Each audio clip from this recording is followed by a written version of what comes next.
Buenos días, estimados amigos de la Sociedad Venezolana de Soporte Ortopédico y Traumatología. Reciban un cordial saludo en este sábado, 16 de marzo de 2024, en nuestro cuarto año consecutivo de la SBCOT en línea, una actividad que llegó para quedarse, que nos permite acceder y llegar a todas partes del mundo, Latinoamérica, a nivel nacional, y compartir con ustedes las opiniones, disertar y llevar la información a donde se requiera, agradeciendo el día de hoy la presencia de nuestro amigo, el doctor Enrique Pereira de Argentina, el doctor Luis Pará de Venezuela, y acompañado por el coordinador del Comité de Codo y Mano, doctor Álvaro Aguilar, y nuestro expresidente, el doctor Nelson Socorro. Sean todos cordialmente bienvenidos a esta actividad.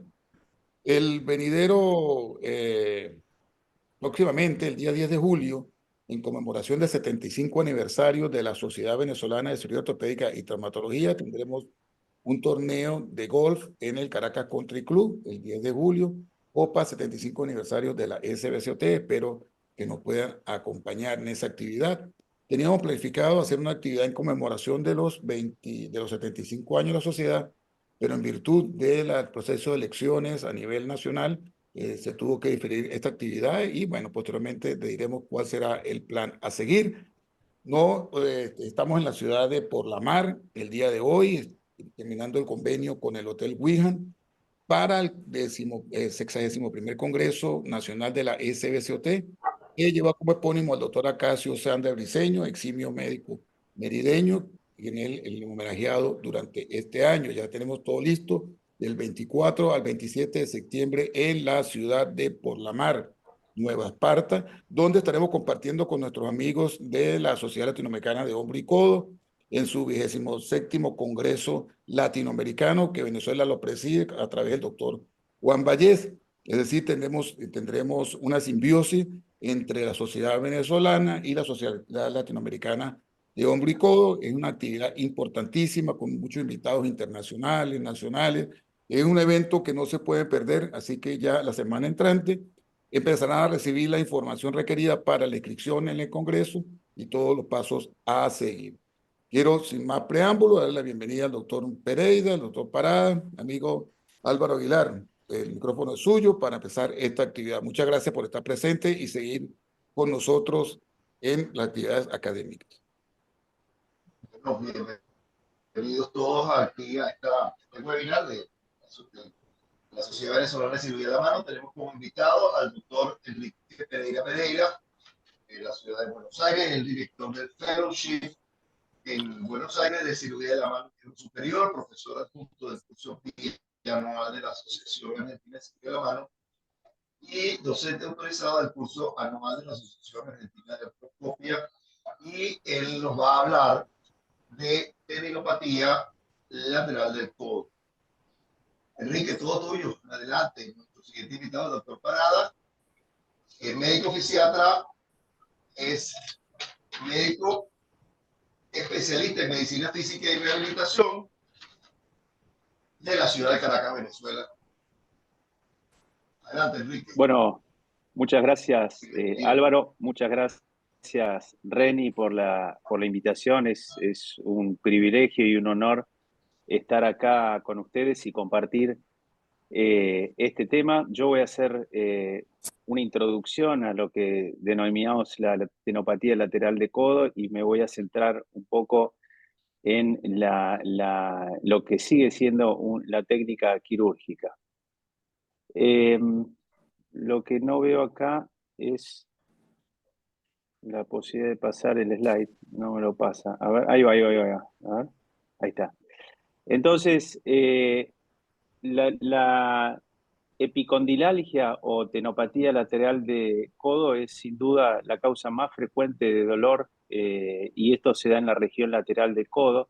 Y esto normalmente se genera a partir de un sobreuso en el segundo radial externo, normalmente por mecanismos repetidos. Y esto es una primera mención que quiero hacer, porque a pesar de saber que no existen células inflamatorias y que normalmente se trata de un proceso degenerativo, es bastante frecuente que nosotros, todos los traumatólogos, sigamos hablando de epicondilitis. Con la epicondilitis, cuando existe, en realidad existe normalmente en un primer momento y después da paso a esta degeneración tendinosa. Y un aspecto muy importante de esta patología que hay que tener en cuenta a la hora de comunicarle a los pacientes es que se trata de una afección que es autolimitada. Esto quiere decir que un día empieza y un día se va a ir. El problema con esto es que nosotros como médicos no sabemos cuándo se irá y que puede tardar hasta 2 años en irse. Se trata de una tenopatía del tipo angiofibroblástica, como dije recién, en donde no encontramos normalmente células inflamatorias, sino que lo que encontramos es a partir de un área hipovascular, esto normalmente más frecuente a partir de la cuarta o quinta década de la vida, se genera este proceso degenerativo normalmente en el segundo radial externo, como dije, pero en ocasiones puede estar afectado tanto el primer radial como el extensor común de los dedos. Existen distintas teorías y hoy no hay una respuesta que satisfaga todas las preguntas que tenemos respecto de la génesis de este problema, pero lo que no hay duda es que finalmente, sea por la razón que fuere, hay un área hipovascular y se discute si esto no es originado a veces por un desbalance en la regulación del flujo vascular por el sistema nervioso autónomo. Se da tanto en hombres como en mujeres, aunque hay un grupo de riesgo que son los hombres entre los 30 y los 50 años, y contrariamente a lo que una mayoría pueda suponer, es infrecuente en tenistas, donde cuando vemos que esto se da en tenistas, normalmente se da en jugadores de tenis amateur. Es excepcional que esto se dé en profesionales y cuando se da en amateur normalmente es por defectos en la técnica del juego. Normalmente el paciente consulta 2 o 3 meses de haber empezado con un dolor exquisito en el epicóndilo. La mayoría de los pacientes trata o por lo menos en mi práctica, la mayoría de los pacientes trata de sortear el dolor por cuenta propia y es frecuente que lleguen a la consulta por el dolor y debilidad en la región del codo al segundo o tercer mes. Hay una cantidad de tests. Nuestra preferencia son los tests que ven ahí, el test de Mill, el test de Cosen y el tema de Maudsley, el test de Maudsley. Y desde mi punto de vista, mandatario pedir radiografías y resonancia, donde vamos a encontrar, como ven ahí en la flecha, una degeneración tendinosa. Pero les muestro este caso perdón, bueno, vamos a tener problemas porque no veo que no corren algunos videos. No importa, lo que quería mostrar es una resonancia de un paciente que consultó un año después de haber sido operado por una tenopatía lateral de codo, y cuando hicimos la resonancia antes de revisarlo veíamos que tenía un gran quiste en el capitellum, es decir, habían operado al paciente sin haberle pedido ningún estudio por imágenes, y cuando lo fuimos a tratar vimos que el problema real, además de la tenopatía, era un gran quiste a nivel de capitellum. No todo dolor en la región lateral del codo es una tenopatía lateral. Hay que tener presente la existencia de las plicas húmeros radiales. Clínicamente, desde nuestro punto de vista, esto es relativamente fácil de diferenciar si uno lo sabe buscar. Normalmente la plica húmero radial duele un poco en la región más posterior y no tanto en el epicóndilo. Y tener siempre presente que hay que descartar que el paciente no tenga un síndrome de túnel radial o alguna lesión degenerativa radiocapitelar, cuerpos libres, osteocondritis disecantes y las inestabilidades posterolaterales del codo. De manera menos frecuente, pero que también hay que tenerlo en mente, las radiculopatías cervicales, el túnel carpiano, que muchas veces puede dar un dolor irradiado hacia proximal, y menos frecuente el síndrome del opérculo torácico. El tratamiento conservador de la tenopatía lateral de codo ha mostrado y sigue mostrando una alta efectividad. En mi práctica, por lo menos, les comentamos a los pacientes que si es agarrado a tiempo, normalmente el tratamiento conservador suele ser efectivo por lo menos en un 75-80% de los casos, y yo simplemente esto lo quiero mencionar porque después en las siguientes charlas se va a profundizar. Y el tratamiento quirúrgico normalmente lo empezamos a considerar entre los 6 a 12 meses de dolor crónico persistente y donde hayan fallado las demás modalidades de tratamiento. Y el fundamento del tratamiento quirúrgico será entonces la exéresis del tejido patológico, promover mayor irrigación local para favorecer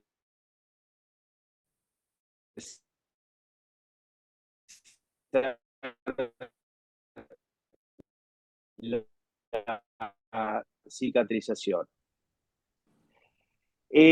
Algunos, pero todas estas, que por una cuestión de tiempo no las voy a nombrar, pero todas estas modalidades de tratamiento que ustedes ven han mostrado distintos grados de efectividad.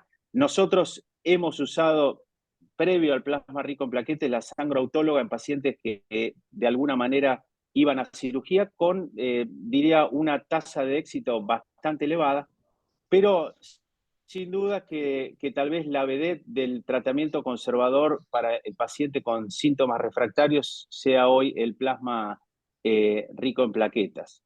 Más adelante voy a hacer algún comentario con respecto a esto. Yo pido disculpas porque mi presentación estaba animada, pero por alguna razón las animaciones no funcionan.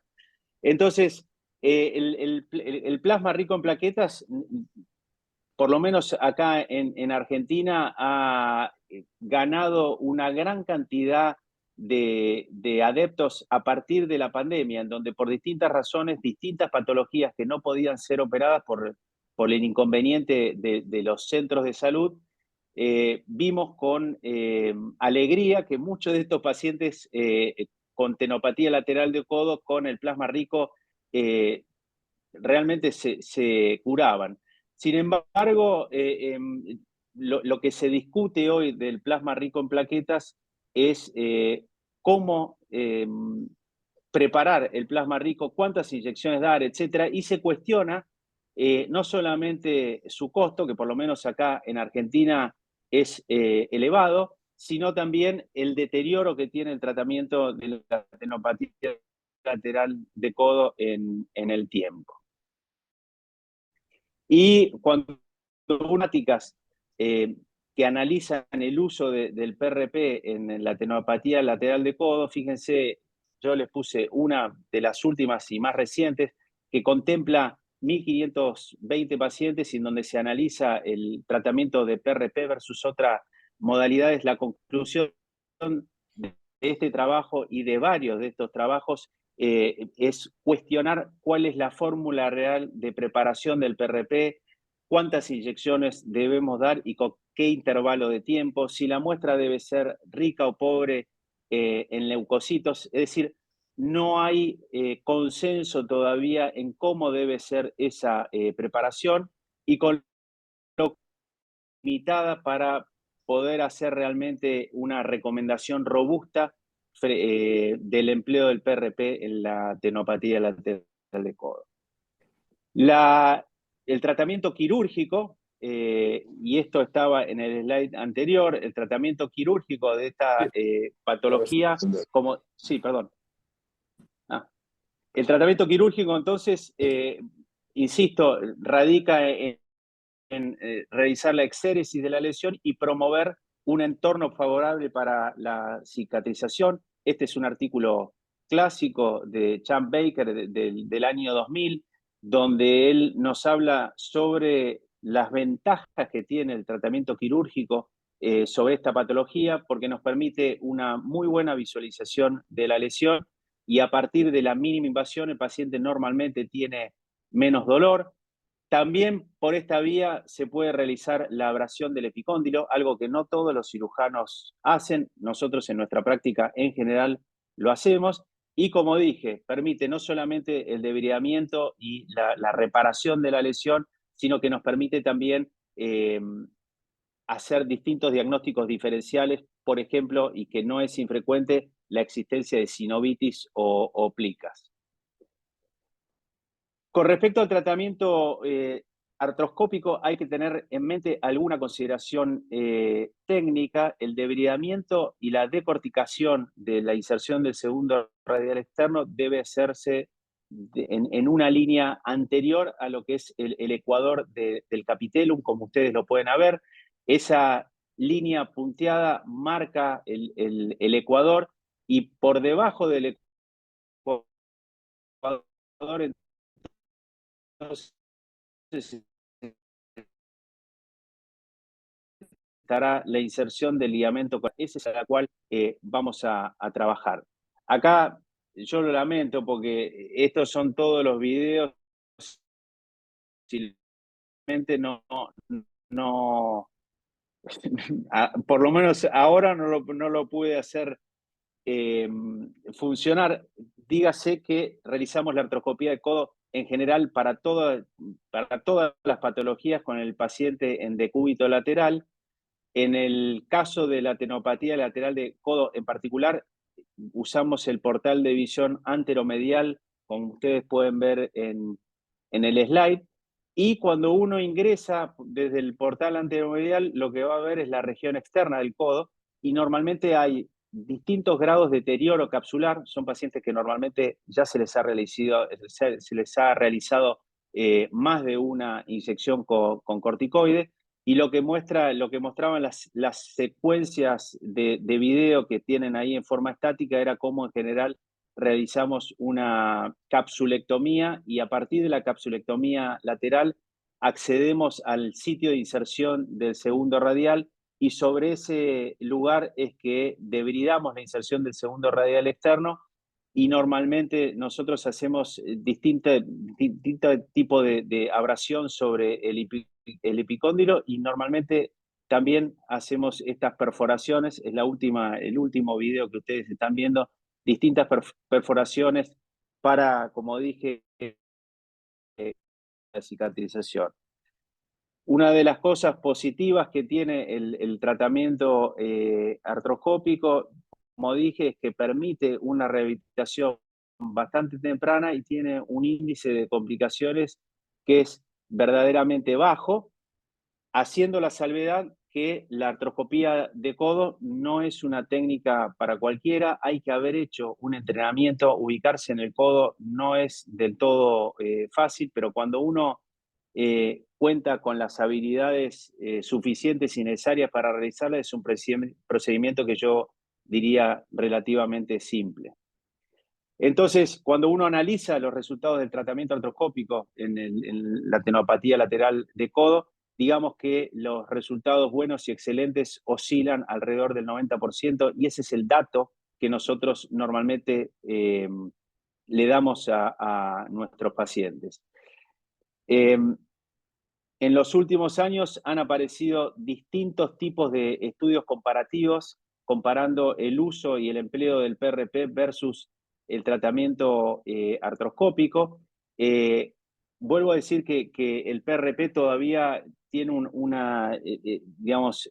tiene una data insuficiente como para hacer recomendaciones fuertes de su empleo, pero lo cierto es que, por lo menos en mi práctica, y a partir, como dije, de la pandemia, yo realizaba muchos de estos tratamientos quirúrgicos de la tenopatía lateral de codo, sobre todo porque en Buenos Aires muchos de los traumatólogos nos derivaban sus pacientes, pero a partir del empleo de PRP, digamos, la cirugía de este tipo de cuadros ha disminuido significativamente. Yo siempre digo, no sé si es que los pacientes después se me escapan, o que no llegan porque distintos médicos les hacen PRP y el paciente deja de tener síntomas. Entonces, como consideraciones finales, recordar sobre todo que la nomenclatura, lo apropiado sería hablar de tenopatía lateral de codo y no de epicondilitis.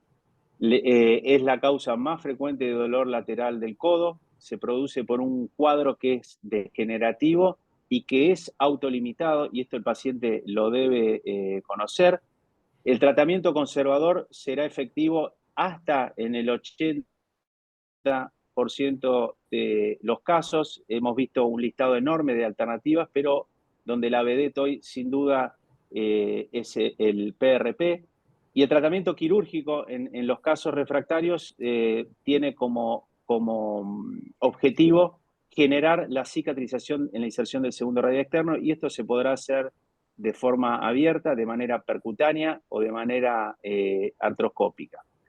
Y respecto del tratamiento artroscópico, nos permite hacer una tenotomía que es muy precisa y que además es reproducible de una manera menos agresiva, en donde el paciente puede comenzar con una rápida rehabilitación, pero además nos permite, a partir de un procedimiento que tiene un índice de complicaciones bajas, la detección de patologías asociadas.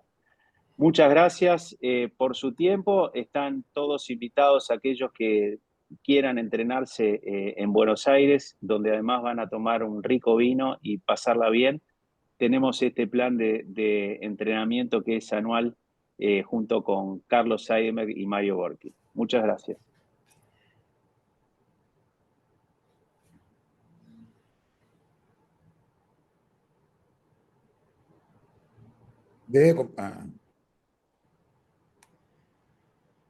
Creo que estás muteado, Álvaro.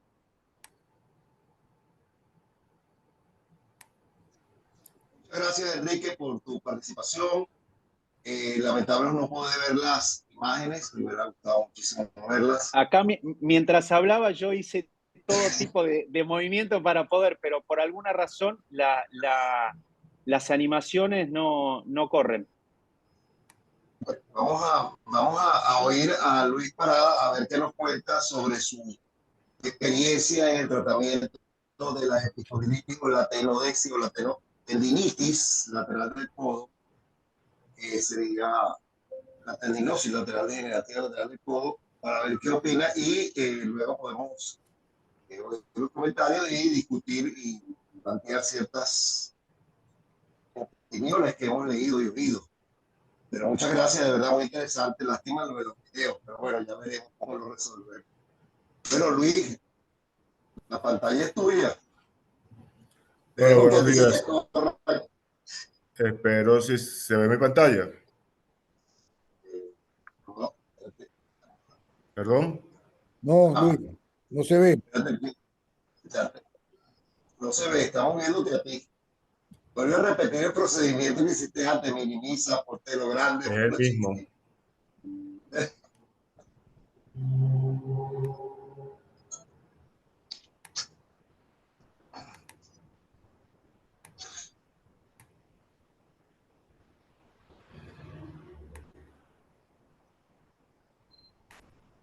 Ahora. No, todavía, nada, haga lo mismo de ese rato. Sí, estoy haciendo lo mismo, pero... Luis, lo que yo hice es posicionarme con el cursor en compartir pantalla y hacer doble clic en la flecha que tenés, y ahí te debiera aparecer las opciones para acceder a tu presentación.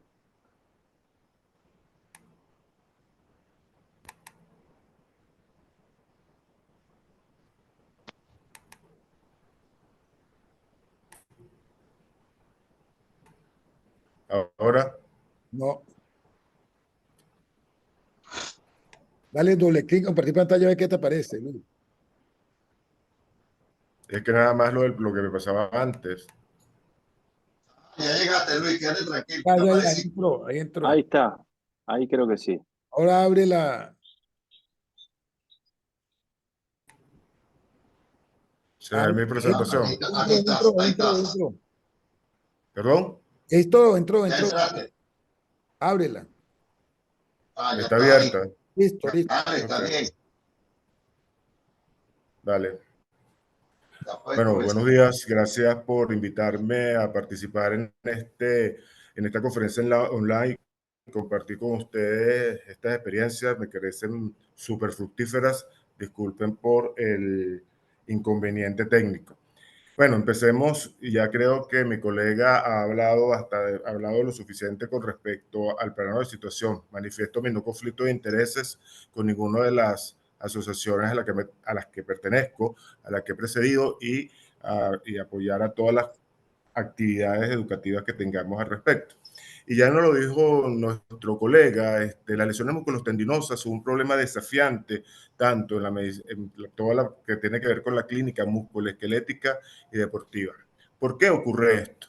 Generalmente este tipo de lesiones musculoesqueléticas responden lento, la conducta terapéutica no cumple las expectativas del paciente. Generalmente tenemos que entender la mecánica de cómo se producen estas lesiones en la unidad musculotendinosa, que generalmente es un patrón de ruptura, de fuerza, de sinergia de fuerza y de palancas biomecánicas, y en ocasiones no hay una correlación entre los síntomas y la imagen.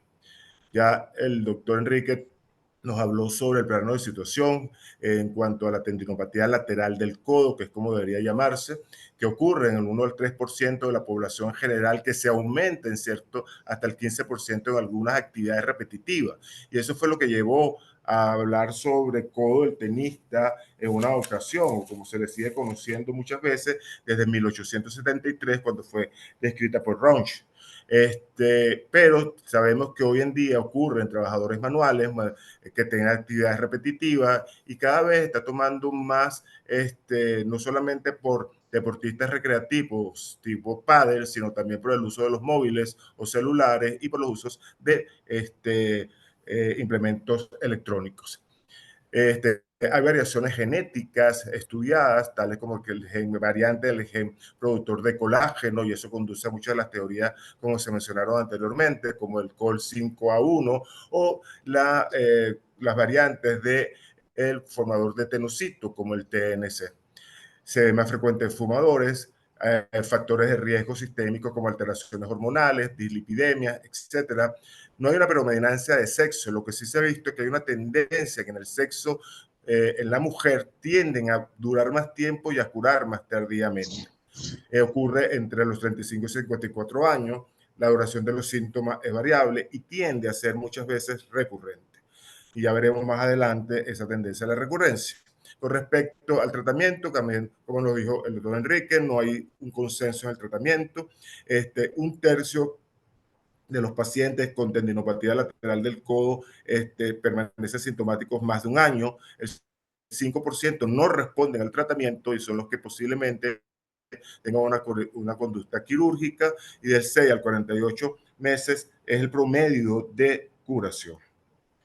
Ya lo dijimos anteriormente, ¿y por qué es la discusión? ¿Es inflamatorio? ¿Es un cambio degenerativo? Realmente lo que se observa, y no hay un proceso inflamatorio como tal, y por lo tanto lo que hay es una tendinopatía reactiva, donde hay una modificación de la estructura, pero no se identifican células inflamatorias. Por lo tanto, no podríamos hablar de que se trata de un proceso inflamatorio per se. Lo que se observa son cambios en las modificaciones, sobre todo en las fibras anteriores y profundas del extensor carpis radialis brevis y su relación con los ligamentos, como veremos anteriormente. Entonces, sí hay unos cambios patológicos de la matriz extracelular y cambios vasculares en el tendón. Es importante entender la anatomía funcional de esta estructura y la relación entre las fibras anteriores y profundas, justamente del extensor carpis radialis brevis, con el ligamento colateral lateral y el ligamento anular del radio. Esto hace que la biomecánica, y hay una de las, así como la vedette para el doctor Enrique es el PRP, para nosotros la vedette es la anatomía funcional que nos hace entender las palancas funcionales, las palancas cinéticas de la estructura, y que no depende solamente del codo o de la muñeca, como veremos más adelante. Todos debemos saber y tenemos conocimiento de los procesos de curación de un tejido muscular, que va a ser diferente al periodo de curación de un tejido de una estructura tendinosa. Y como vemos, un tejido muscular puede tener una fase inflamatoria, una fase de reparación, una fase de remodelación y una fase de remodelación tardía. Los músculos lesionados pueden iniciar la regeneración rápidamente, pero el proceso de curación cicatrización suele ser ineficiente y obstaculizado por la formación de tejido cicatricial, lo que puede contribuir a la tendencia a que la lesión muscular se repite. Y volvemos otra vez a la anatomía funcional. Es decir, tenemos que entender, porque no solamente estamos hablando de un problema ligamentario, sino cómo se establece, cómo se rompe la cinética de la estructura funcional de la cual estamos hablando. Y eso nos lleva al tendón. Y las lesiones que ocurren en el tendón, la evolución de una tendinopatía, muchas veces ocurren antes de que la persona veamos la punta del iceberg, como solemos decir. Y eso tiene que ver justamente con la carga a la cual estamos sometiendo a esa unidad musculotendinosa. Al no haber una adecuada sinergia de trabajo funcional de la estructura, indudablemente va a haber una respuesta tanto por parte del músculo como de la estructura. Y es donde viene justamente la discusión donde estábamos hablando sobre la parte, y lo vamos a ver en el tratamiento, sobre la parte inflamatoria y la parte degenerativa. Y muchas veces llegan este tipo de pacientes, ya nos gustaría a nosotros tener en esa fase reactiva, porque la fase reactiva va a ser mucho más fácil, la tendinopatía reactiva va a ser mucho más fácil implementar un programa de reeducación muscular que enfrentarnos a una patología de una tendinopatía degenerativa. Esto nos lleva a unos trabajos bien interesantes, como publicado por Combes y colaboradores, sobre un modelo integrativo de la tendinopatía lateral. Es decir, no solamente podemos ver el hecho de el dolor que está originando estos cambios, sino la patología del tendón y la disfunción muscular. Eso nos lleva a una simple fórmula que todos conocemos desde el colegio, que es no más que una segunda ley de Newton, que para entender la carga a la cual estamos sometiendo a una estructura de fuerza es igual a masa por aceleración. Es decir, tenemos que evaluar la masa que está manejando la estructura, la palanca en este caso, que sabemos todos que es de tercer grado, y el movimiento y la aceleración del mismo. Esto va a traer como consecuencias de no ser tratado una serie de procesos neuroplásticos, tanto periféricos como central, que va a establecer un círculo vicioso, sobre todo con un síntoma coordinador de todo esto, que es el dolor. También entonces, como decía anteriormente, estos cambios a nivel de la parte neuromuscular, trabajos bien interesantes al respecto sobre la sensibilización, y hoy en día, todavía en el siglo XXI, nos cuesta entender los procesos de sensibilización central y periférica. Es decir, ese dolor que va a aparecer, no necesariamente, se va a producir, no necesariamente relacionado con el estímulo, va a haber cambios estructurales y funcionales, porque hay procesos de neuroplasticidad, hay excesiva excitación de fibras neuronales y por ende va a haber deficiencia sensomotora. Como dice la caricatura, el tenis elbow se está difuminando por todo su cuerpo y eso tiene que ver con procesos de sensibilización. Y eso ya lo habíamos, ya está también, hay literatura al respecto sobre la deficiencia neuromotora y sobre la importancia que esa cadena cinética se modifica. Y vamos a tener entonces deficiencias neuromotoras como cambio en la postura de agarre de la muñeca, deficiencia en la velocidad de movimiento y de acción y de reacción, que recordemos que la tercera ley de Newton, que se altera por aquella que hablamos anteriormente, que fuerza es igual a masa por aceleración, eso va a traer como consecuencia una debilidad en el miembro superior, va a haber alteraciones de modificación de utilización de las palancas, que va a alterar palancas distales y proximales, y va a haber procesos de reorganización motora cortical maladaptativa. Estas estrategias adaptativas de activación muscular van a estar basadas en la parte más distal, que es en la postura de la muñeca y en los niveles de función de agarre. Lo que quiero decir con todo esto es que se altera el patrón neuromuscular del gesto motor, que se altera a su vez en los tiempos de acción y reacción del uso de. Siempre me gusta hablar de que rehabilitación no es nada más lo que hace el fisioterapeuta o el kinesiólogo o el médico especialista de medicina física, o es un equipo donde utilizamos una serie de medidas que no solamente son médicas, sino que tiene que ver con toda la atención integral del paciente para entender lo que estamos hablando, y estamos hablando de funcionalidad. Ya lo dijo el doctor Enrique, nuestra función empieza por una historia clínica que no va a ser diferente a la de los demás, pero en el punto de vista de evaluación de palancas mecánicas debemos estudiar no solamente la fuerza muscular, ya lo dijo también el doctor Enrique, hacer diagnóstico diferencial, no conformarnos solamente, porque es muy sencillo, me toco aquí con cualquiera de las maniobras, Cousin, etcétera, que ya ha sido mencionada y me duele, pero tenemos que ir más allá, tenemos que estudiar la estructura de la cadena cinética del miembro superior o de la cadena extensora, que todos sabemos dónde comienza y cómo se distribuye en cuanto a sinergia de cinética se refiere. Y la evaluación, indudablemente, neurológica. También dentro de la parte de la evaluación por medicina física debe estar considerada la parte del análisis postural, como decía el chiste de qué estructura estamos hablando, cómo está en el balance. Y las cadenas cinéticas no pertenecen solamente al miembro superior, las cadenas cinéticas de flexión y extensión están anteriores y posteriores, y luego tenemos cadenas de cruce y de abertura, y tenemos que evaluar justamente en esa primera evaluación clínica para trabajar justamente con la mano izquierda, que es el personal o nuestros licenciados en terapia física, kinesiología y terapia ocupacional.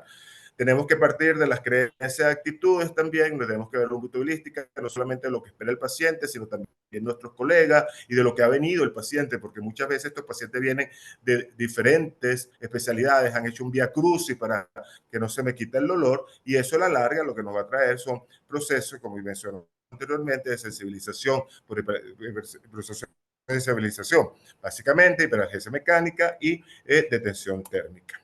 Es decir, la evaluación implica un control e identificación de los factores de riesgo, la valoración socio-psicobiológica, el abuso de sustancias, la automedicación, el abuso y exceso de utilización de medicación para valorar la lesión y el mecanismo de producción. Esto es un mecanismo cual reloj.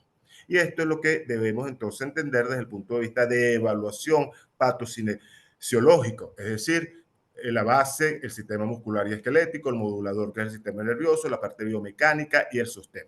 Y eso va a traer todo lo que vemos en la columna, que es lo que generalmente es lo que vemos, cuál es la limitación funcional, pero tenemos que ir, como están alterando los componentes, cuál es el grado de discapacidad, y para eso tenemos medidas de hacerlo. Ya lo hemos dicho desde hace muchísimo tiempo, el objetivo del tratamiento no quirúrgico es revitalizar el tejido no saludable de la tendinopatía, la reorganización de ese tejido. Y la clave del tratamiento no quirúrgico es el ejercicio. Ya en el 2007, Nirsch y colaboradores trataron de establecer lo que antes conocíamos como una tendinosis. Hoy en día hablamos de tendinopatía crónica o tendinopatía aguda, ya no utilizamos ese término, como no utilizamos otros términos. Es bien interesante sobre el estadio de la patología y las fases del dolor, y eso nos permite a nosotros establecer también la evolución, la proyección de cómo va a evolucionar estos pacientes, estas personas. Si la rehabilitación fracasa, ya me han precedido, ya sabemos cuál es la posibilidad que tenemos. A pesar de la llamada, como decían en este artículo del 2007, de la llamada epicondilitis lateral y de las numerosas estrategias que se vienen estableciendo, todavía no hay una actitud, un patrón claro de lo que se espera, de lo que se quiere.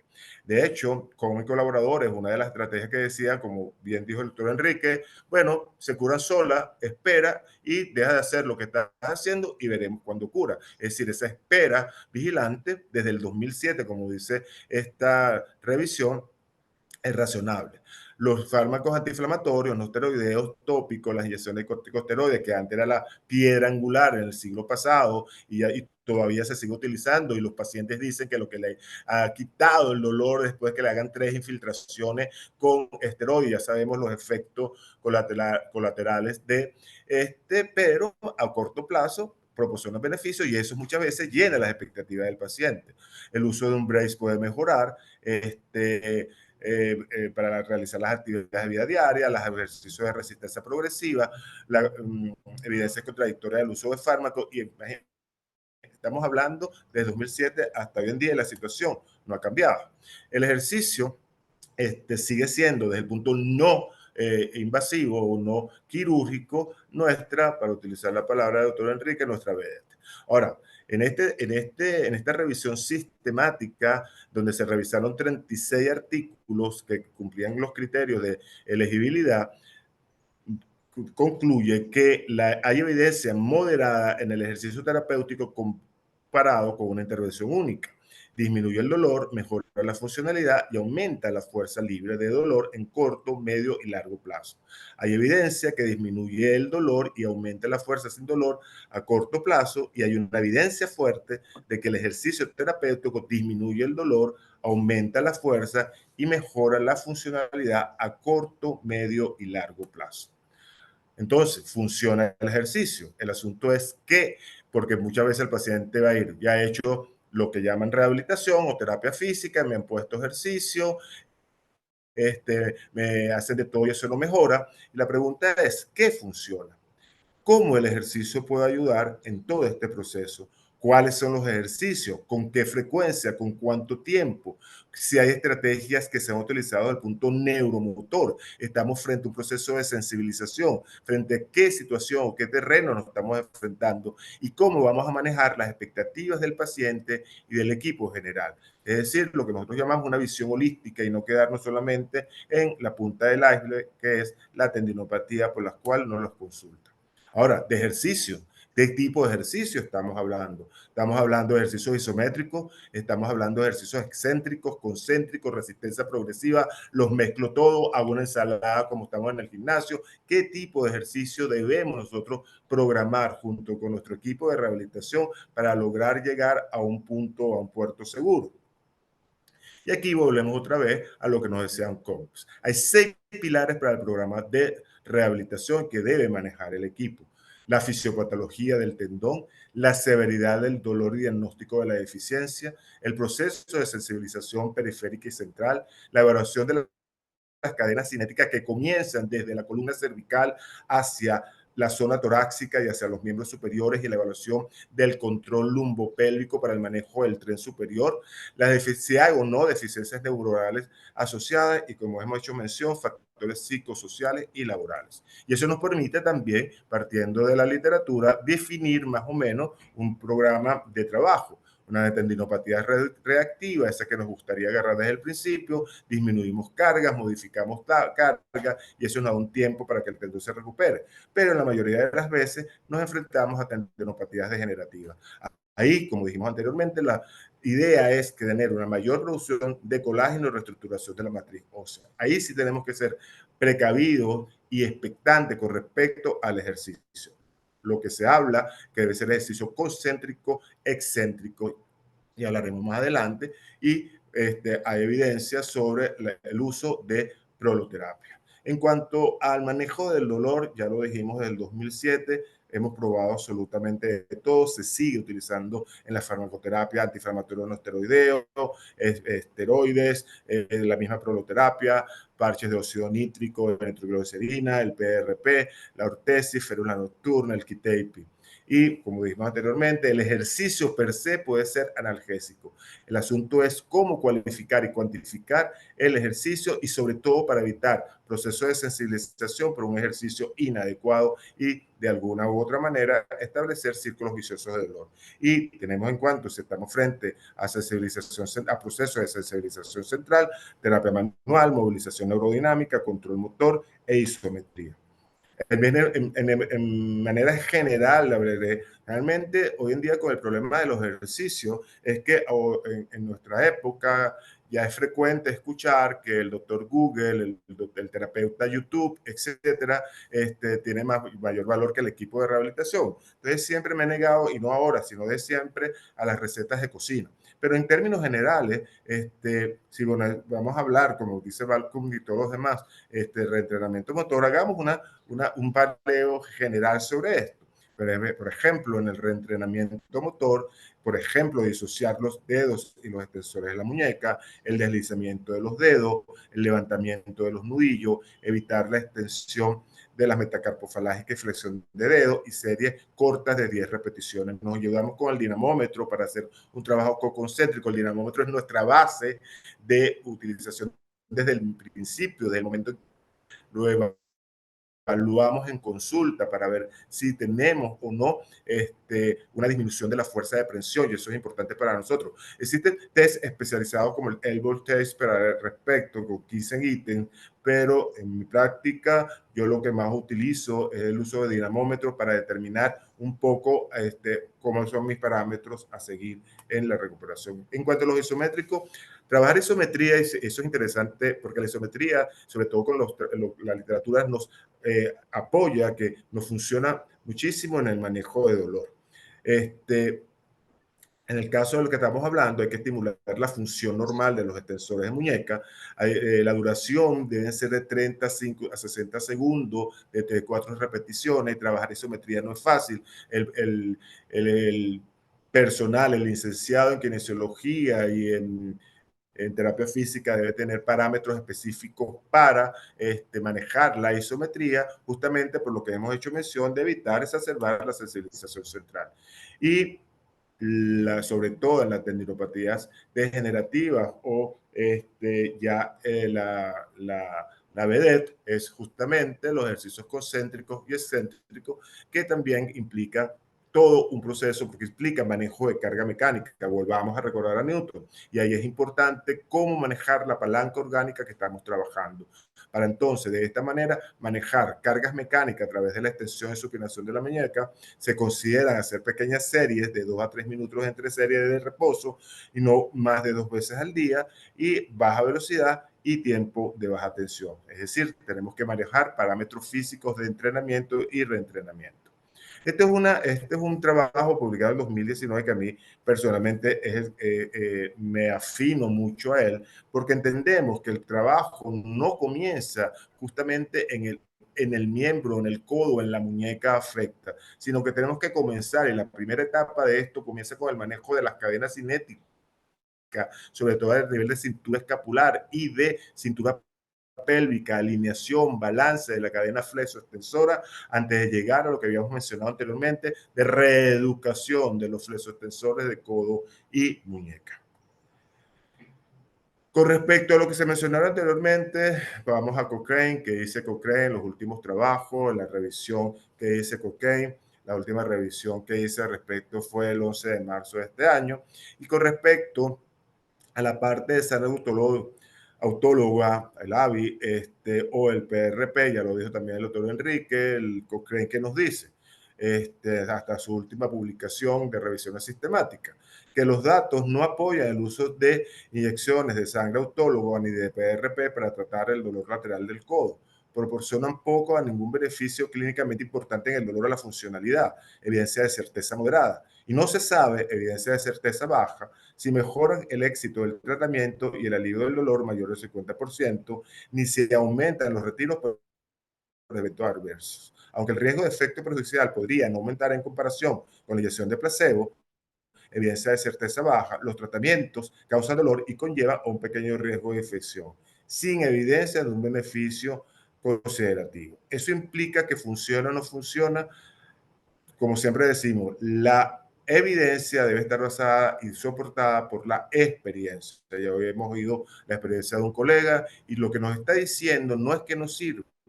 Cuando estamos hablando de medicina basada en la evidencia, lo que nos está diciendo es que necesitamos seguir investigando, que necesitamos seguir publicando y que necesitamos realizar revisiones y ensayos clínicos de multicéntrico para poder tener cada vez más evidencia, sobre todo si nos vemos que la medicina regenerativa cada vez está tomando una mejor posición y con aparente muy buenos resultados.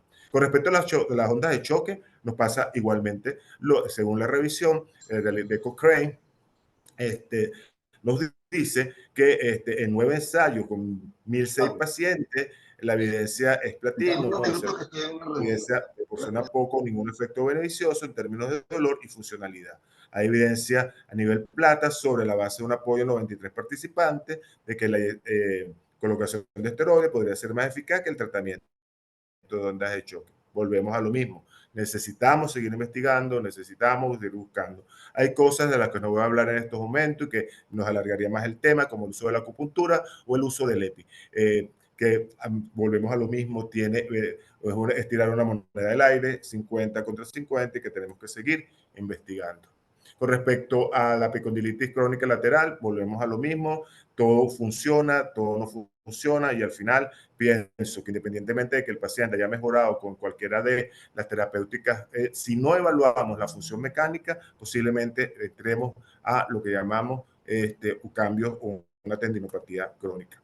Como dicen todos los trabajos, la educación es la base fundamental y por eso debemos reeducar a las personas con respecto al uso de las mismas, y ese es el objetivo principal de los programas de prevención. Esos programas de prevención implican control de la identificación de los factores de riesgo, mejorar el entrenamiento específico, mejorar la tolerancia a la fatiga, mejorar la fuerza de contracción excéntrica, el equilibrio de la función pélvica, programas de rehabilitación para la prevención de lesiones recurrentes. Esta es realmente nuestra vedette. Esta es realmente la base por la cual nosotros, todos los que estamos en el equipo de rehabilitación y todos los que nos acompañan, nuestros colegas en la parte quirúrgica, etcétera, debemos manejar la educación del paciente, que hoy en día a la medicina a aulas abiertas es la verdadera vedette para todos nosotros. Porque eso implica mejorar el entrenamiento, eso implica mejorar la ejecución de las actividades de vida diaria, eso implica mejorar la calidad de vida. Y si estamos hablando de deportista, no voy a ser un deportista igual que un adulto mayor. Tengo que ir y entrenar dependiendo de lo que la persona haga. No voy a entrenar a una persona que trabaja en una oficina y que me hace una tendinopatía por uso o abuso de ciertos implementos, igual como a un deportista. Inclusive en el deporte tengo que ver si estoy jugando tenis o estoy jugando pádel, cómo voy a establecer o voy a evaluar las cadenas cinéticas en cuestión. Un programa de rehabilitación implica entonces reconocer los factores que contribuyen, tal y como mencionamos allí, la fuerza tensil, la fuerza muscular, si hay o no procesos adaptativos en la biomecánica, y estos hallazgos sugieren que las alteraciones biomecánicas y neuromusculares, por tanto de su subsiguiente función articular, deben tomarse en cuenta en el momento de la evaluación de la fase de recuperación. Por eso hoy en día, sobre todo aquellos que estamos en medicina física, hablamos del sistema osteo-mio-neuroarticular, es decir, ver el sistema como un todo y no solamente el tendón o el músculo o la articulación, sino verlo como un todo, como un sistema osteo-mio-neuroarticular. Muchísimas gracias por permitirme participar y espero haber llenado las expectativas, ya que hablé de expectativas. Muchísimas gracias.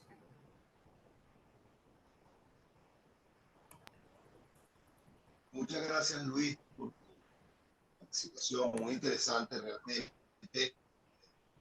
Siempre he pensado, en mi opinión personal, es que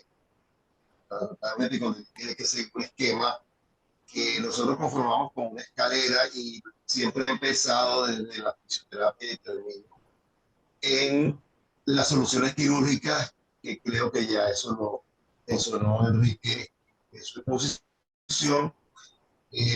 Dos cosas importantes a la gente que nos está oyendo: se ven los trabajos en las publicaciones de Hausmann y publicaciones de múltiples.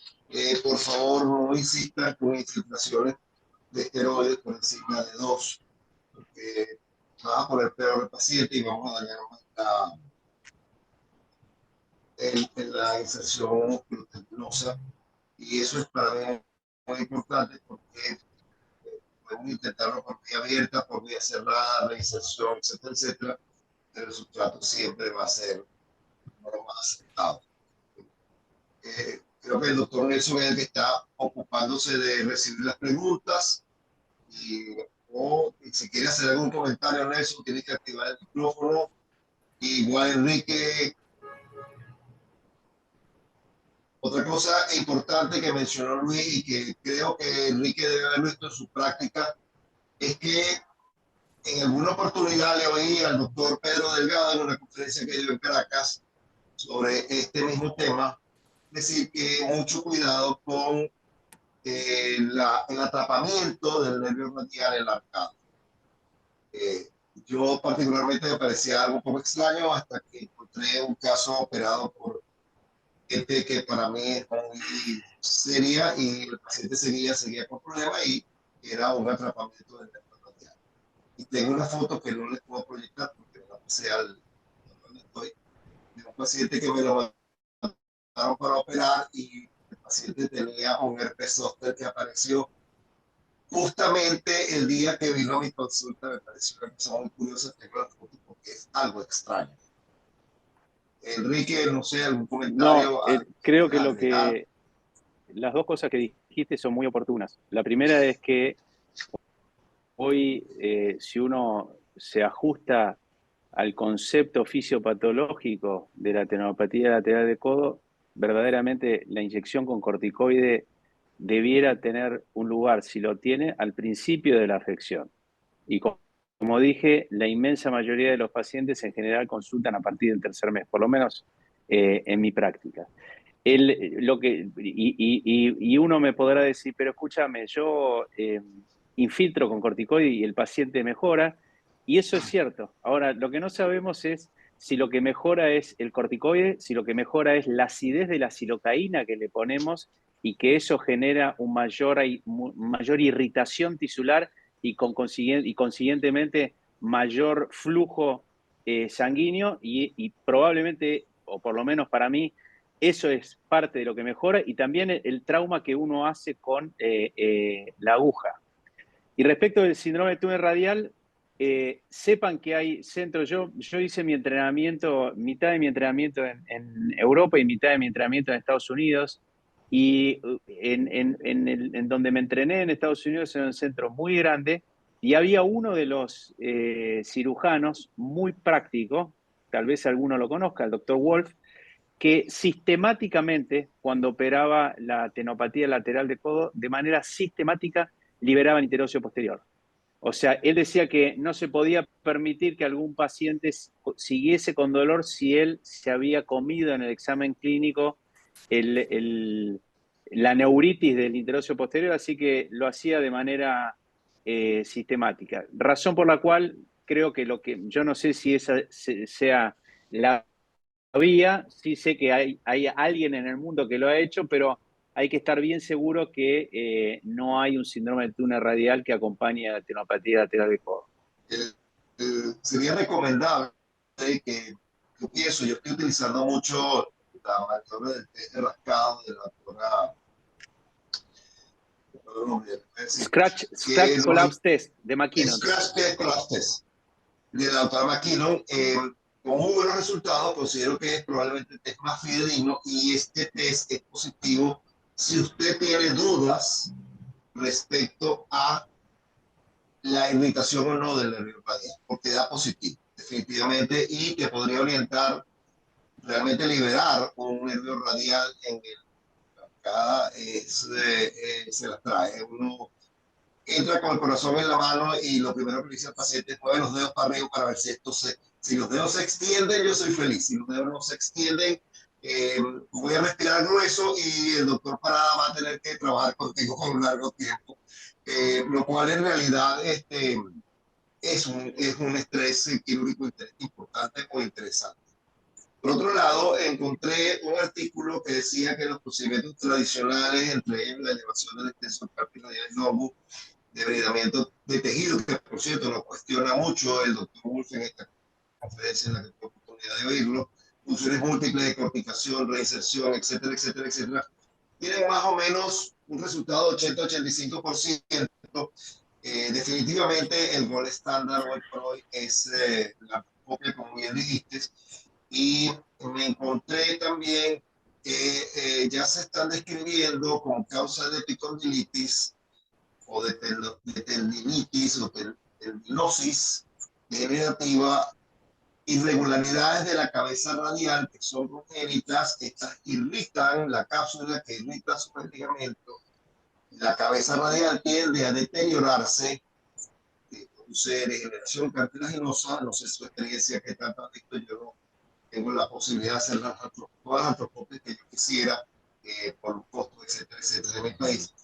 Pero definitivamente en artículos de Bosworth en 1955 ya reportaba que había alteraciones de la cabeza del radio y describe varios tipos, y definitivamente las picas y las lesiones de cabeza de radio suelen confundirnos. Yo de hecho operé un paciente y por alguna razón, cuando estábamos liberando por vía abierta, hicimos cronosupinación y notaba que algo resaltaba y sacamos, podemos aplicar.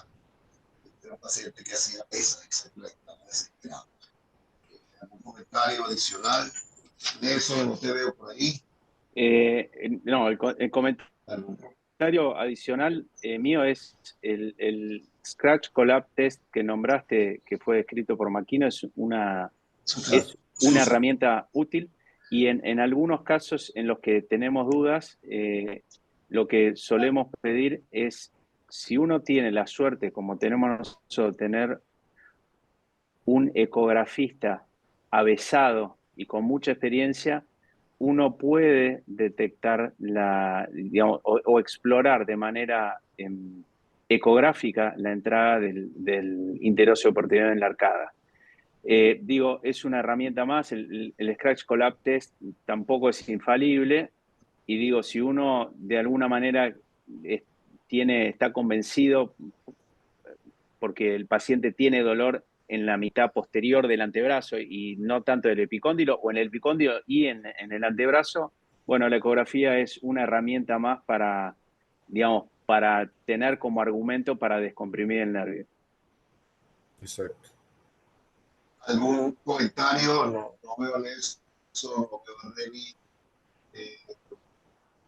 ¿Algún comentario adicional? ¿Alguna pregunta que la pueden enviar por el chat? Ahí, yo mientras aparezca alguna pregunta, aprovecho para comentar el hecho de que, y esto lo dijo muy bien Luis recién, ¿no?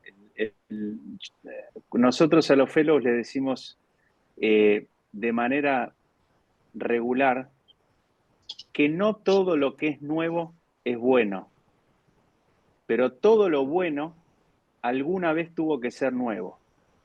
Y esto aplica para el PRP, porque el hecho de que todavía no haya evidencia fuerte para recomendar el uso, la práctica clínica, por lo menos lo que me está diciendo a mí, es que funciona. Y esto se registra en números, o sea, era bastante frecuente que yo por lo menos operase, y estoy hablando de antes del 2020, entre el 2010 y el 2020, era bastante frecuente que por lo menos yo hiciera 4 de estas artroscopías por mes. Y hoy es raro que haga más de 4 por año. Y lo que hacemos, lo que hemos modificado, además de lo que explicó muy bien Luis, que quizás haya mayor concepción de lo que es el trabajo con los terapistas, los pacientes están mucho más permeables a permitir probar con el PRP.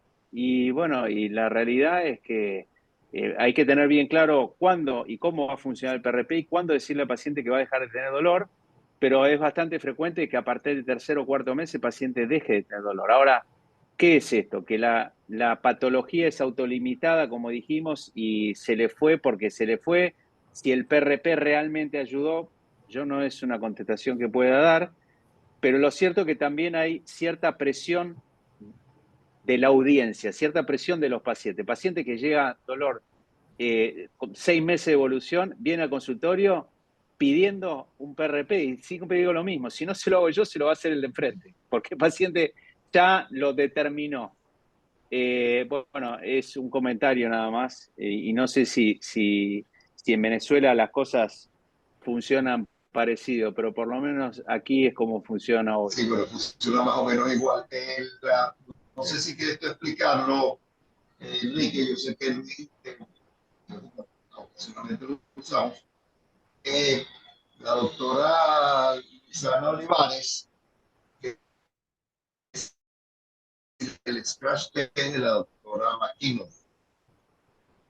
El Scratch Collab Test es un test que se toma con el paciente parado y con los brazos flexionados, perdón, con los brazos extendidos, y donde nosotros estimulamos muy suavemente, cuando digo suavemente es muy suavemente, la región del nervio que queremos explorar. Y una vez hecho eso, el paciente se le pide que ponga los codos en flexión de 90 grados, y lo que se mide es fundamentalmente la fortaleza en rotación interna. Cuando hay una compresión, en general, y esto se toma de manera comparativa, es decir, primero va a poner el paciente parado con los codos flexionados en 90 y lo que mido es la fortaleza de la rotación interna, estimulo el nervio muy suavemente de los dos lados y en general, si hay afectación del nervio, se pierde la fortaleza de rotación interna. Cuéntame, Nelson. Déjame llamar a Rey. Aquí tenemos a Nelson que nos está llamando porque está bloqueado. Aceptado. Yo considero que es una herramienta muy importante, me ha ayudado mucho realmente el test de Scratch Collapse. Evidentemente no es definitiva y puedo haber hecho el diagnóstico y igualito me voy a cualquier otra cosa que me lo confirme, ¿no? Era como decía un amigo que decía que te llega la muchacha, la señora de 20, 25 años, dice, doctor, tengo vida sexual activa, mi esposo no se cuida, yo tampoco, y se me perdió la regla. ¿Será que estoy menopáusica, no está embarazada? Pero uno pide su usted de embarazo. Aunque parezca risible, esto es así. Lamentablemente, afortunadamente. Déjame ver si tenemos alguna otra pregunta, algún comentario.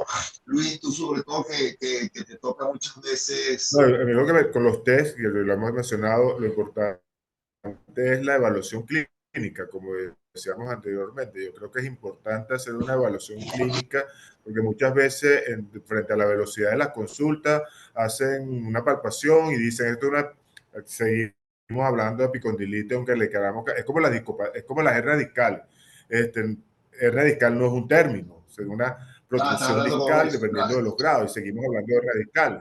Aquí seguimos hablando de epicondilitis y hacemos diagnósticos muy tempranos de tendinopatías laterales del codo y sin una adecuada evaluación. Y tenemos una serie de test que tienen alta sensibilidad de replicación. Yo creo que es importante en la audiencia de fijar el diagnóstico, y por lo menos para nosotros es importante cuando le vamos a hablar al equipo de rehabilitación de cómo vamos a reeducar porque si yo hago un crash mal que tiene que ver con la cintura escapular, entonces puedo tener, entre comillas, falso positivo, falso negativo. Entonces es importante el entrenamiento en este tipo de evaluación.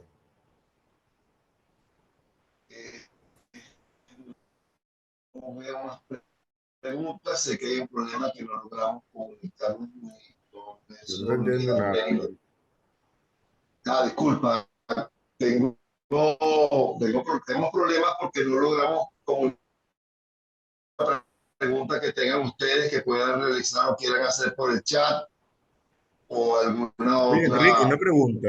En un paciente que tenga rehabilitación después, ¿cuánto crees tú, prudencial, desde tu experiencia, que no evolucione satisfactoriamente considerar el hecho quirúrgico? Bueno, esa es una muy buena pregunta y que para mí no tiene respuesta. Y ahora, esta es mi opinión y esto es lo que hago en la práctica diaria. Y parte de lo que dijiste vos recién, Luis, hay que tener un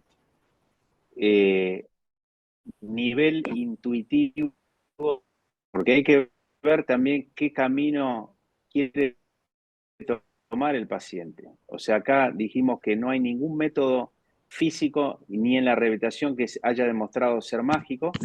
Dijimos que hay una cantidad de diagnósticos diferenciales que uno tiene que descartar y después hay que ver cuál es el nivel de vida y actividad y el nivel de expectativa del paciente.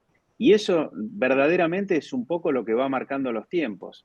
Como bien dijiste, hay gente que dice, bueno, ok, me siento a esperar que esto se me vaya, porque yo le digo que es autolimitada, y hay gente que no está dispuesta a sacrificar meses o inclusive un año de su actividad deportiva, de su bienestar diario, y quiere ser un poco que creo que, o por lo menos es mi opinión, yo lo que hago es abrir mucho el abanico de posibilidades y tratar de adaptarme a lo que el paciente quiere.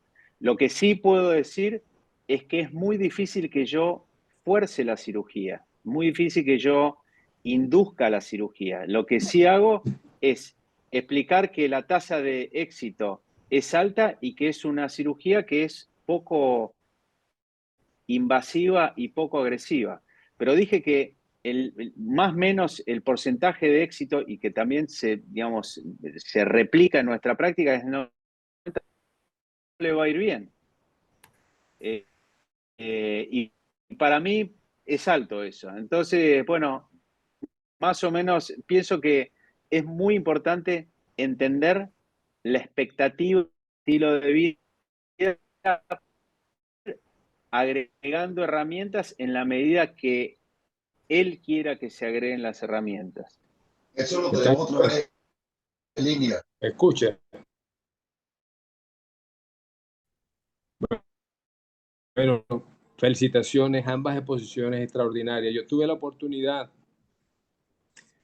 Enrique, de tener entrenamiento con el doctor Chan Baker, quien realizaba esto de rutina, artroscópicamente, y lo hago también muy ocasionalmente. Realmente adquirir la pericia en la cirugía artroscópica de codo no es tan fácil porque no hay tantos pacientes específicamente tipo de lesión. Pero estamos viendo en Venezuela, por ejemplo, el auge del pádel y del pickleball. Me imagino que en Argentina sea lo mismo.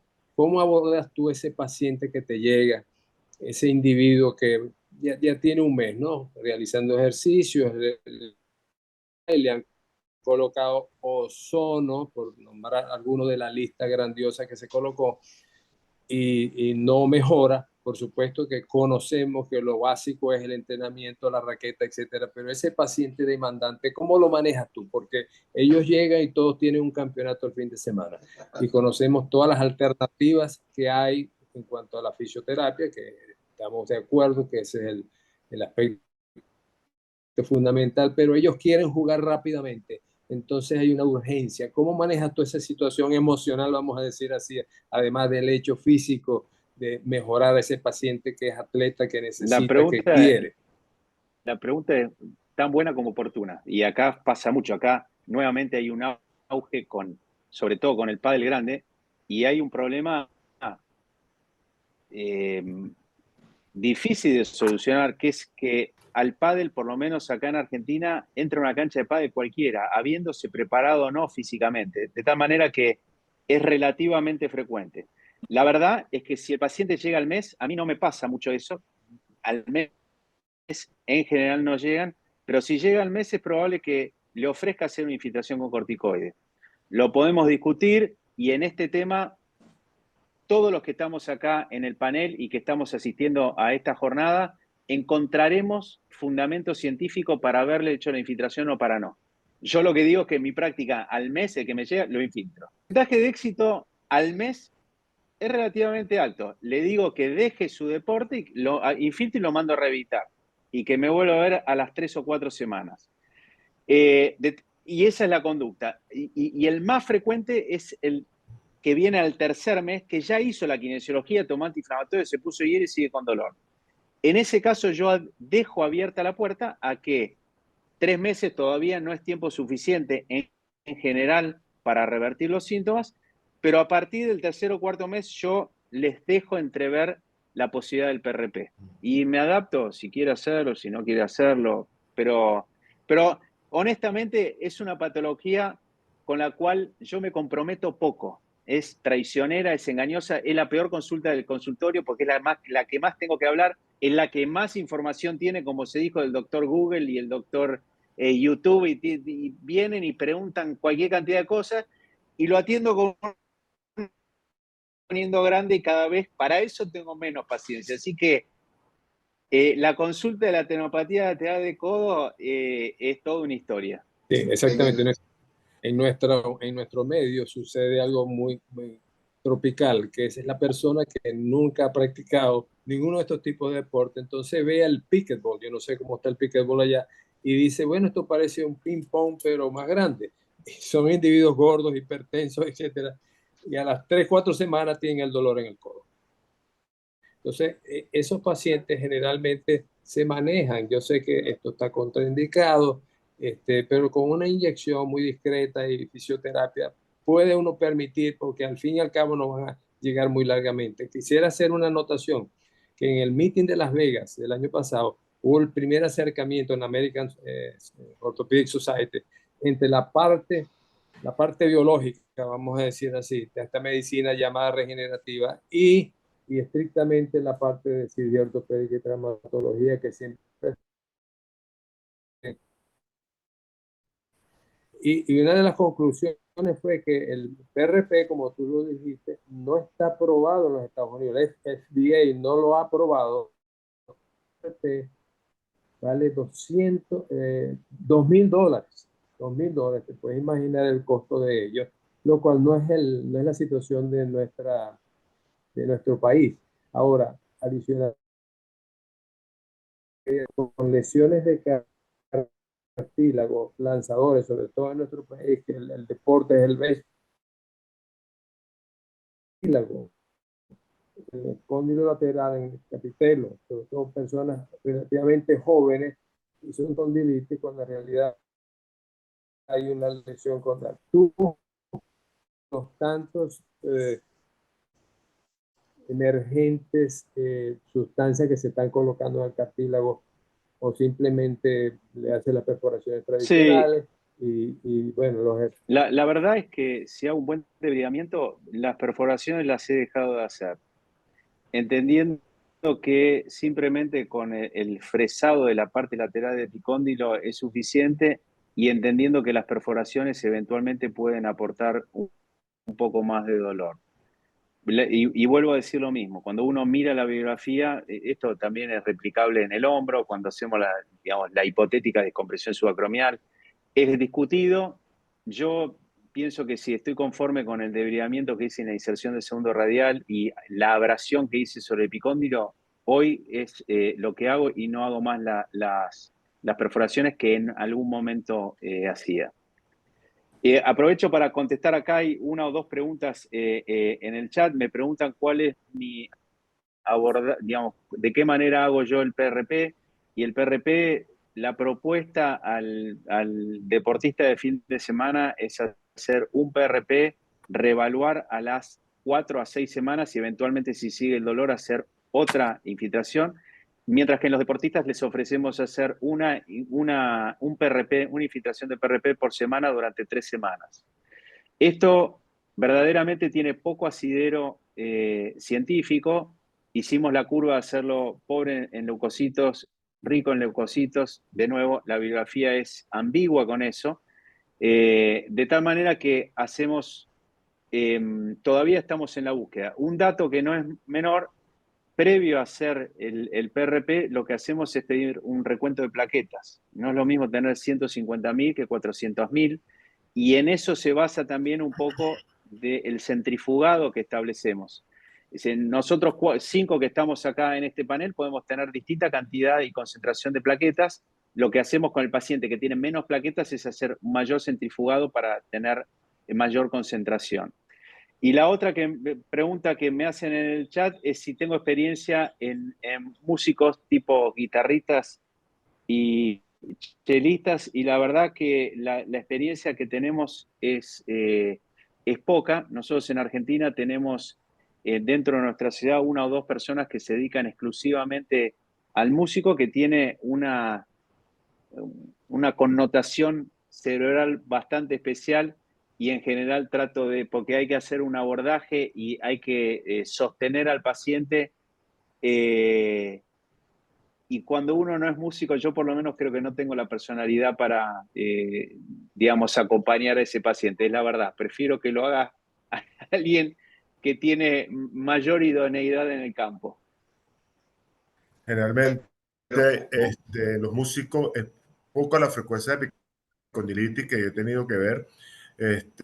Yo sí trabajo en esa área, en la parte de medicina aplicada al arte.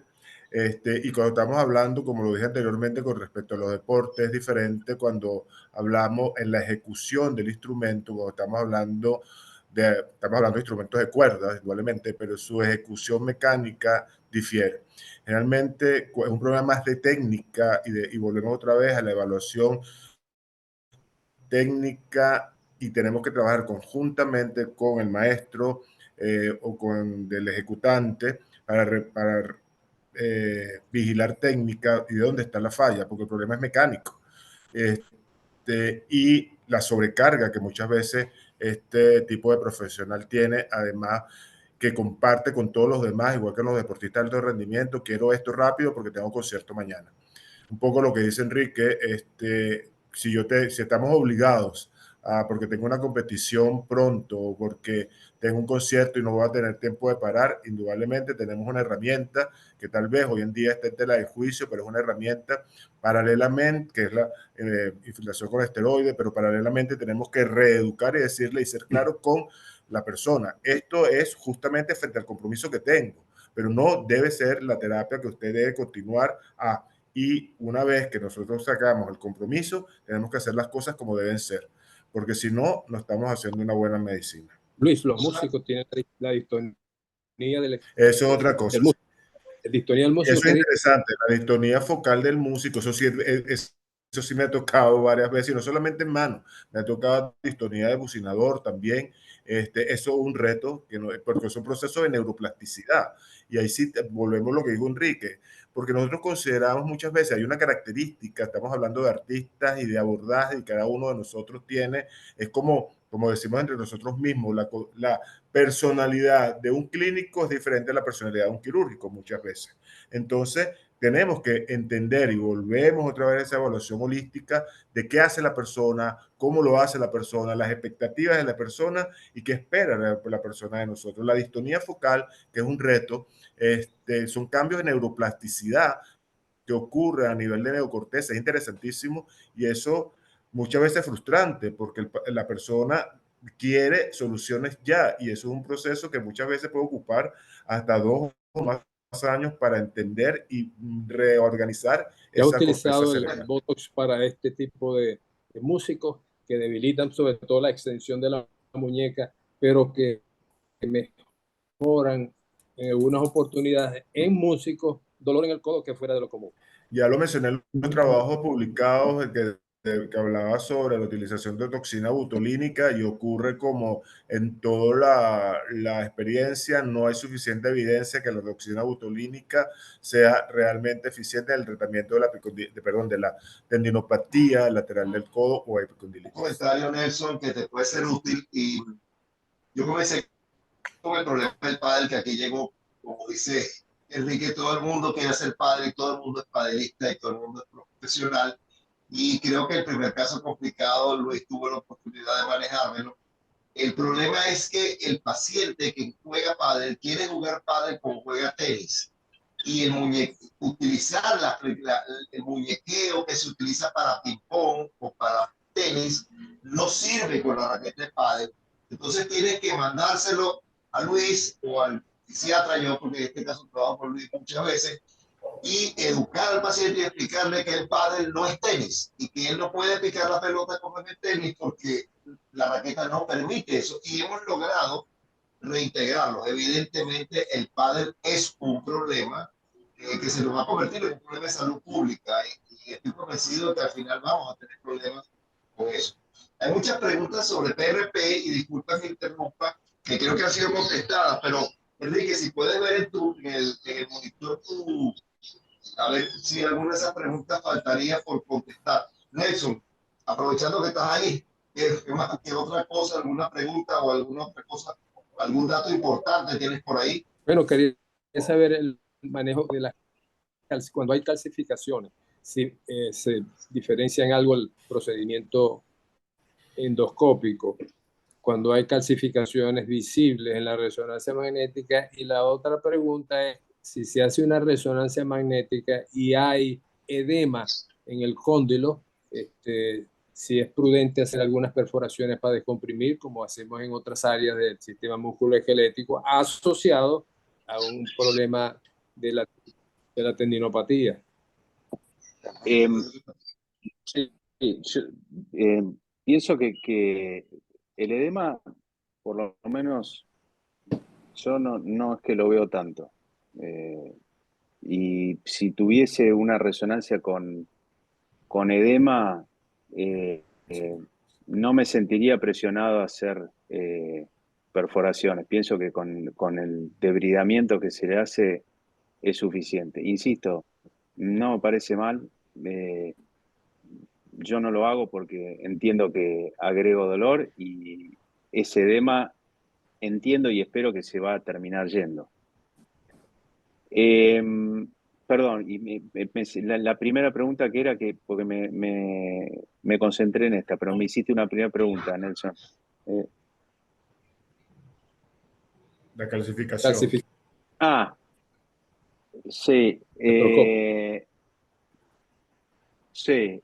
Sí, digamos, si hay, entiendo que la pregunta es si hay calcificaciones que hacer, si son calcificaciones intraarticulares, las sacamos, si son extraarticulares, digamos, no creo que sea el foco del dolor. Y El músculo. eventualmente en el músculo, por eso. La verdad es que tampoco yo lo he visto tanto. Si tuviese una calcificación que entiendo que puede ser problemática, bueno, lo más probable si es extraarticular, haga un tajito y eventualmente la buscaría y la sacaría. Pero honestamente no son casos que haya tenido. Y acá, Nelson, lo que preguntan es en qué me baso para realizar una infiltración de PRP en deportistas semanales y en pacientes no deportistas cada 4 o 6 semanas, perdón, no deportistas en 4 o 6 semanas, sino deportista más frecuente, en nada. No me baso en nada. Me baso en cierta literatura que hay escrita y sobre todo que es homologable tal vez a la rodilla o a la cadera. Y en el fondo, si tengo que ser honesto, brutalmente, es alrededor del caso. Yo no sé si esto que estoy diciendo es muy científico, pero estoy diciendo verdaderamente lo que veo en la práctica, sobre todo deportistas profesionales. Uno se siente que con una inyección y dejando el problema librado a las 4 a 6 semanas no está haciendo nada. Y también entiendo que un PRP bien hecho, con la asepsia adecuada, y tampoco creo que le vaya a hacer un mal.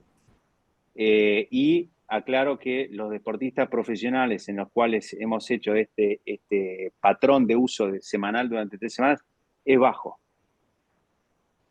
Bueno, hay una última pregunta que creo que es para ti, Luis, y vamos a ir cerrando la solicitud del doctor. Reni, pregunta qué opinión, qué experiencia tienes en el uso de ondas de choque en la tendinitis lateral. Inclusive, Enrique, si tienes alguna opinión, también puedes emitirla. Y vamos a ir cerrando a petición, después de esta pregunta, a petición del doctor por el tiempo que tenemos en el año. Yo sí un poco, bueno, todo lo que hemos hablado, un protocolo, la parte de ejercicio y considero cuando o le propongo al paciente, así como el PRP, la posibilidad del uso de ondas de choque. Como dice la evidencia, 50 contra 50. En algunos casos me ha ido fenomenal y en otros casos diría, como decía cuando hablábamos sobre este tema con un colega catalán español, la tendinitis lateral, la madre que la parió. ¿Alguna opinión tuya, Enrique? O, bueno, Yo lo he usado poco porque la evidencia es parecida al resto y para hacer onda de choque tengo que derivar el paciente y además sí lo que digo es que a algunos pacientes les ha dolido y bastante. Entonces, frente a que no es, digamos, terminante la evidencia, en general, si el paciente me viene a ver a mí, elijo alguno de los métodos. Dije, usé sangre autóloga, ahora PRP, alguno de los métodos que yo pueda utilizar y con el cual seguir al paciente. Pero hoy, en mi práctica, no lo uso más. Lo usé durante un tiempo como novedad y frente a un paciente que quería, de alguna manera, zafar de entrar en el quirófano. Bueno, muchas gracias a ustedes, Enrique, muchas gracias por tu participación, Luis, por supuesto, Nelson, un gran amigo. Muchísimas gracias a ustedes por la asistencia. Los dejo con Reni para que invite al Congreso y espero verlos pronto. Doctor Pereira, unas palabras antes Gracias por la invitación. de... Enrique, algunas Enrique, palabras. unas palabras. Unas palabras mías, simplemente agradecer, realmente esta modalidad que nos permite, estando tan cerca, tan lejos, estar tan cerca, me parece extraordinaria, intercambiar visiones desde distintos puntos del continente frente a afecciones que vemos todos los días. Por lo menos para mí no deja de ser sumamente enriquecedor, y los felicito por la propuesta, los felicito por la organización y por el empuje para promover todo esto, que sobre todo para la gente más joven que recién empieza, entiendo que son herramientas de las cuales uno se puede valer para hacer más efectiva su práctica. Así que muy agradecido. Gracias. Parada. Yo me uno a las palabras de Enrique. De verdad que esta herramienta es fundamental hoy en día para intercambiar, para estar dentro de este metaverso cerca y compartir las experiencias, las visiones y las opiniones de cada uno de nosotros. Yo creo que en la época actual esta la debemos potenciar. Lo digo yo, que como bien sabe Álvaro, tengo así que estás invitado también todos ustedes a un webinar que hacemos una vez al mes, que yo lo llamo Conversaciones con Medicina Física, porque es una manera de educar a la comunidad, no solamente a la comunidad en general, sino también a la comunidad médica, para conocer temas que impactan nuestras actividades de vida diaria, como la que discutimos hoy. Muchísimas gracias por la invitación, de veras. Gracias. Por socorro.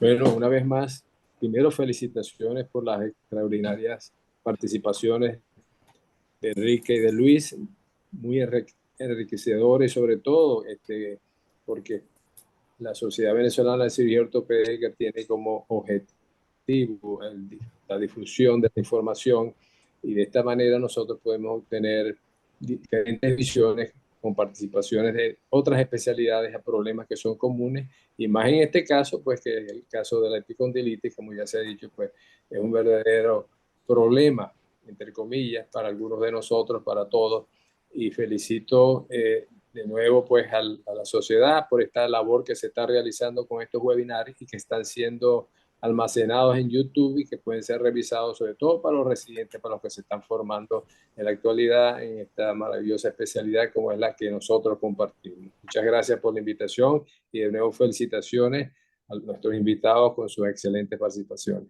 Nos vemos en Margarita.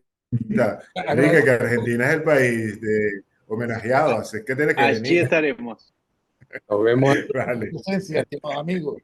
Muchas gracias por su tiempo, por la dedicación y por darle esta parte a la Academia Latinoamericana.